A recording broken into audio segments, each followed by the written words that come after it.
Yo sé que cuando se habla de liderazgo, muchas veces entra en conflicto entre nosotros imágenes de ciertas personas a las que se les ha atribuido el papel de un líder, pero que creo que no concuerdan con el liderazgo como lo vamos a valorar.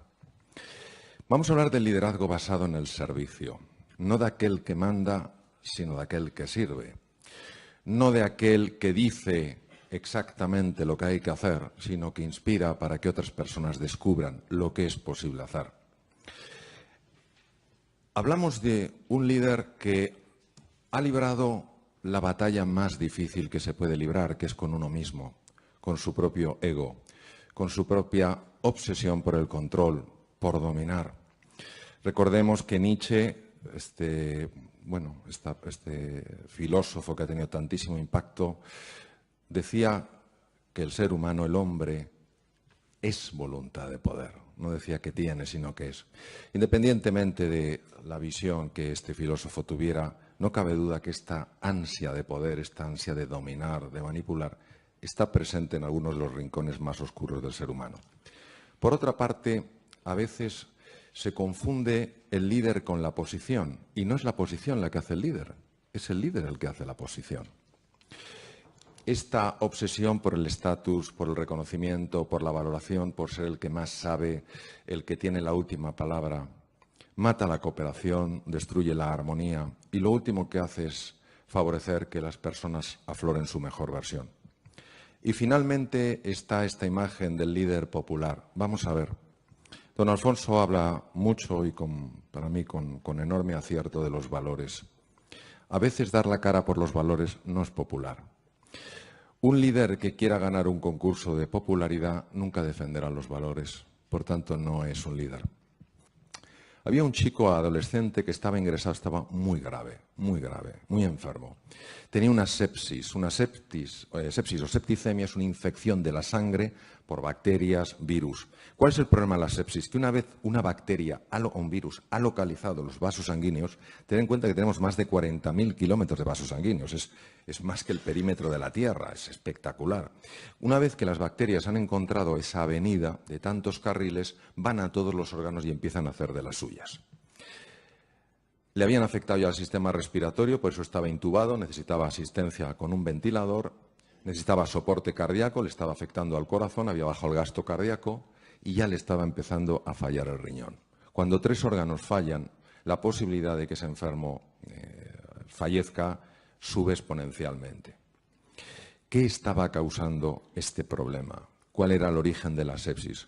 Cuando un enfermo empieza con fiebre, tiritona, cuando se sospecha una infección, se hace un hemocultivo, se saca sangre y se espera, se tiene la ilusión de pillar a la bacteria que esté originando el problema. Porque si no hay que utilizar lo que se llama antibióticos de amplio espectro, es decir, mandar bombas intentando que se carguen pues todo lo que pueda haber por ahí, pero carecen de la especificidad, de la concreción de saber exactamente la bacteria y qué la destruye. Tuvieron mucha fortuna porque en el hemocultivo, en uno de los hemocultivos, hacen varios hemocultivos siempre, en uno de los hemocultivos engancharon la bacteria. Es una borrelia, es una bacteria muy agresiva. Animados ante este descubrimiento empezaron a ponerle el antibiótico específico, pero ¿sabéis el problema? El chico parecía que mejoraba y de repente empeoraba. Mejoraba y empeoraba. ¿Sabéis por qué? Porque no habían encontrado el foco infeccioso que seguía mandando bacterias a la sangre.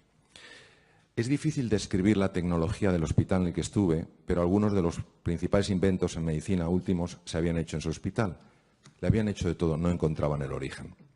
Un día el catedrático, la máxima autoridad en la universidad, el catedrático de medicina, jefe de departamento, el BCIRA, el catedrático de la Universidad de Harvard, fue al hospital. Los catedráticos allí dedican mucho tiempo a escribir e investigar y pocas veces hacen ya visitas o van a ver a los enfermos porque están como en otro nivel y las personas que están prestando atención a los enfermos son médicos buenísimos, de los mejores que hay en el mundo y que están mucho más en la faceta clínica, por supuesto publican, pero su labor principal es la clínica. Cuando un catedrático pasa por el hospital, eso es un evento.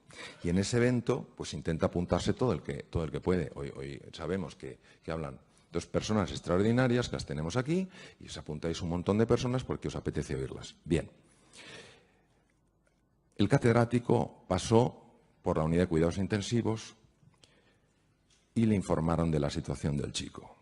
Con el catedrático había jefes de departamento, el responsable máximo de la UBI médica, de la MICU, había residentes que estaban haciendo la especialidad en distintos campos de la medicina interna y había un interno. El interno, para los que trabajéis en empresas, sería equiparable a un becario. Es decir, alguien que acaba de acabar la carrera y empieza ahí diciendo, a ver qué aprendo. El interno de Estados Unidos pasa un año y después de ese año intenta entrar en uno de los programas buenos de residencia, de hacerse cardiólogo, cirujano torácico, lo que sea. El catedrático pregunta por el chico y le dicen que están muy preocupados porque ya no saben qué hacer, no localizan el origen de la infección por borrelias, está fallando el riñón y temen lo peor.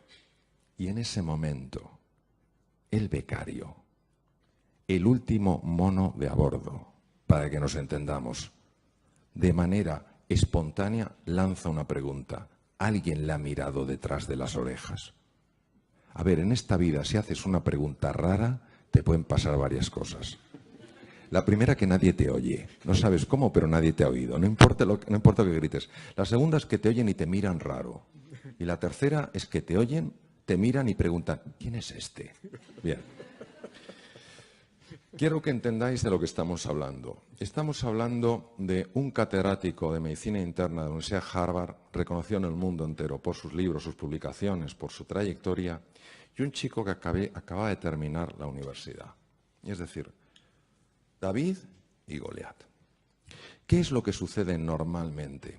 Lo que sucede normalmente es que la arrogancia, la soberbia, el estatus, el no hay nadie que sepa más que yo tengo que demostrar todo lo que sé, el otro no sabe, yo conozco, los demás no, se apodera de nosotros y ya no eres tú, es tu ego. Y claro, sobre todo cuando hay gente que te mira. Gente que te mira como si fueras el oráculo de Delfos, la comunicación directa con los dioses. Pero quiero deciros lo que pasó. Este catedrático en la Universidad de Harvard era un verdadero líder. ¿Por qué? Porque era una gran persona. Era un hombre humilde. Recordemos que la palabra humildad viene del latín humus, lo que fertiliza la tierra. Para mí no hay virtud más elevada que la humildad, porque la humildad permite ver, como diría con tanto acierto don Alfonso, con esa mirada profunda, más anchura, más alcance, más hondura. Primero por eso, por humildad. Segundo, por curiosidad. Es sorprendente a veces nuestro refranero.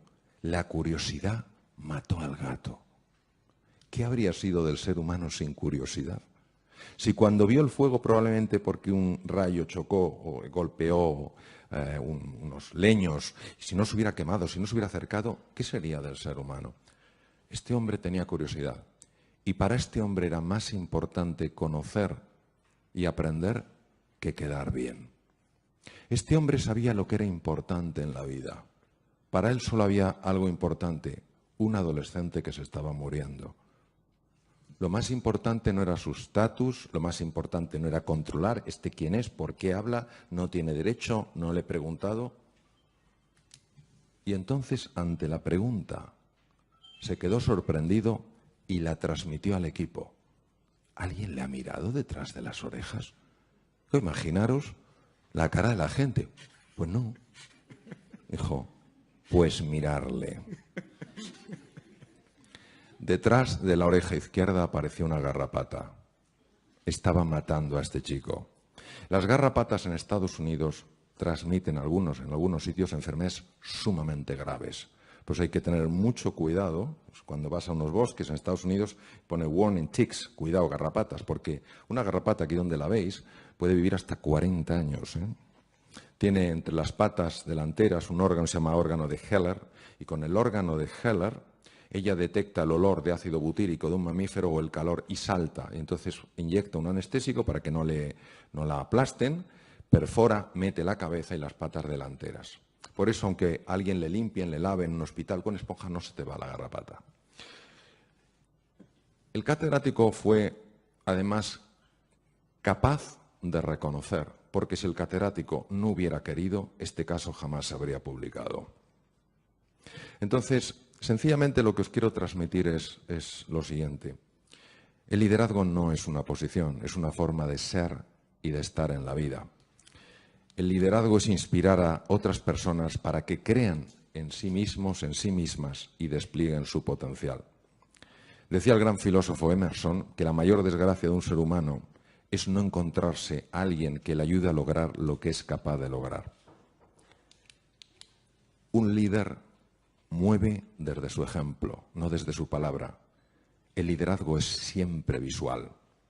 El liderazgo inspira porque mueve algo en tu interior. El liderazgo está basado en valores. ¿Por qué? Porque cuando todo es niebla, cuando hay confusión, cuando no se ve nada, el líder, la líder, tienen claro hacia dónde tienen que ir. Lo que sí que me gustaría es marcar esa diferencia. Un jefe puede pedir, puede exigir que le rindan cuentas. Lo que en inglés llamaríamos el accountability. Rindes cuentas. Y si no rindes cuentas, no haces tu trabajo, ya veremos lo que hago contigo. Pero un líder hace algo mucho más potente.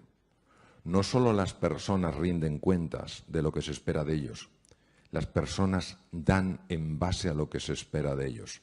Si tú esperas mucho de ellos, si crees de verdad en ellos y en su potencial, si tienes una fe profunda en el ser humano, en su grandeza, independientemente de las torpezas que todos hacemos, yo el primero, inevitablemente tú estás transmitiendo a través de tu simple mirada hasta qué punto estás convencido de la grandeza de esas personas.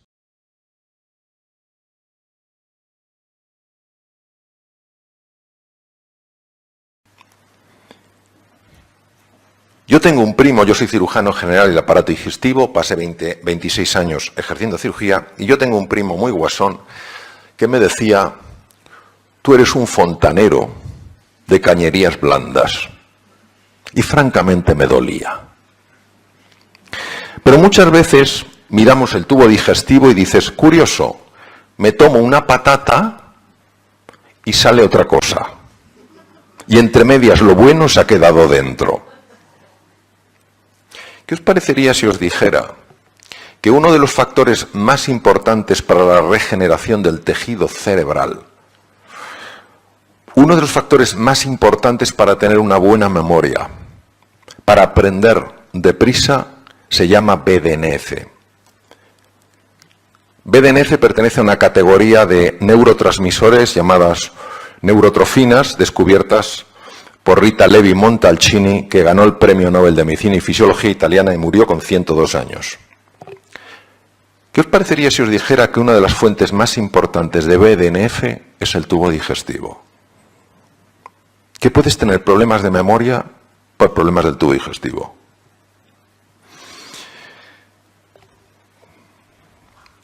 ¿Qué os parecería si os dijera que la hormona más importante para mantenerse tranquilo, sereno, feliz en la vida es la serotonina? Por eso el famoso Prozac, inhibidor de la recaptación de serotonina. ¿Qué os parecería si os dijera que el 90% de la serotonina la fabrica el tubo digestivo? ¿Todos sabéis lo que es la médula espinal? Tiene 100 millones de neuronas. ¿Sabéis cuántas neuronas tiene el tubo digestivo? 500 millones. 5 veces más. Pues bien, cuando una persona se siente tensa, se siente asustada, se siente preocupada y vive así, el sistema de alarma del cuerpo genera daño en distintos lugares y uno de ellos es en el tubo digestivo. Con lo cual baja el BDNF, baja la serotonina y baja el sistema inmune, porque el 80% de la función inmune, que nos protege frente a bacterias, virus y tumores, la controla el tubo digestivo. Es decir, esa homeostasis de la que nos habla con tanto acierto y belleza Walter Bradford Cannon, es alterada cuando vivimos asustados, cuando vivimos desesperanzados, cuando nos sentimos incompetentes. Qué fascinante los últimos descubrimientos que demuestran que cuando nos sentimos queridos, valorados, acogidos, se produce una activación de lo que se llama el sistema vagal y el tubo digestivo mejora. Es decir, el ser humano, como dice uno de mis grandes maestros, el profesor Alfonso López Quintás, uno de los grandes de la filosofía y un ser humano ejemplar, el ser humano es un ser de encuentro. Y cuando tú te sientes acogido, valorado, querido, reconocido, los 60 trillones de células del organismo lo notan y mejoran. Es más, incluso aumenta la longitud del telómero, que es una cosa que está en los extremos de los cromosomas, que se puede medir y que tiene una relación con el tiempo de vida. Por tanto, para mí el concepto de medicina holística, es decir, no solo la medicina que me apasiona de la ciencia y la tecnología, sino la medicina que valora, respeta el impacto del cuerpo, me parecía absolutamente esencial.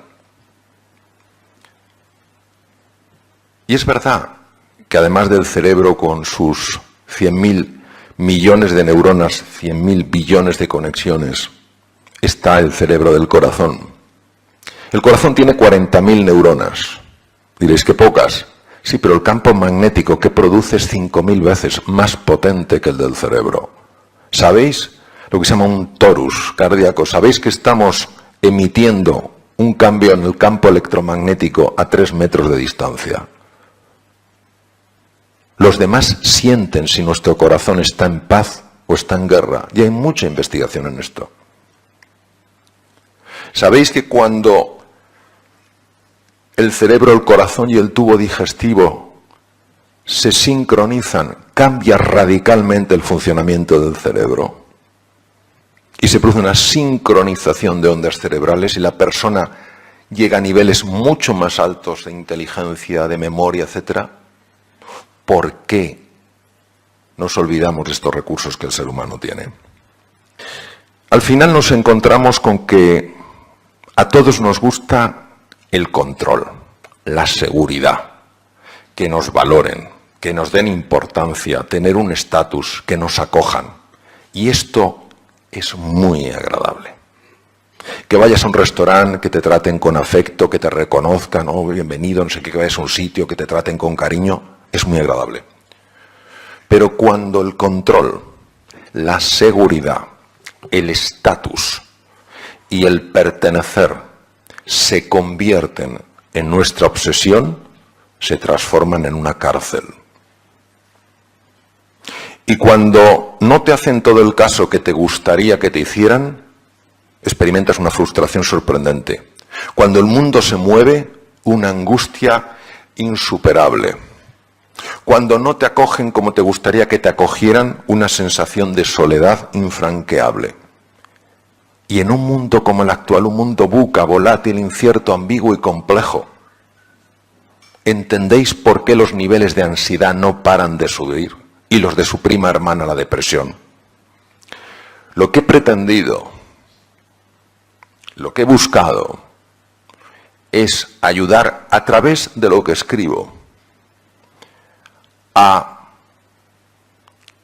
que nos demos cuenta de que es normal que nos guste la seguridad, que es normal que nos guste el estatus, el reconocimiento, la valoración, que es normal que nos guste que nos acojan, pero que no nos podemos quedar ahí.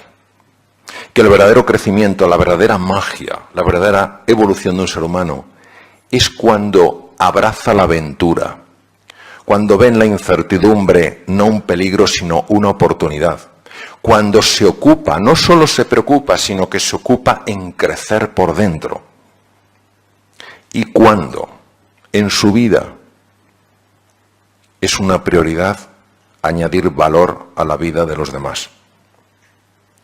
Esa contribución, ese levantarte por las mañanas y en lugar de decir, a ver quién me ayuda hoy en la vida, te plantees a ver a cuántas personas ayudo yo hoy. Eso es lo que he querido transmitir. Muchas gracias.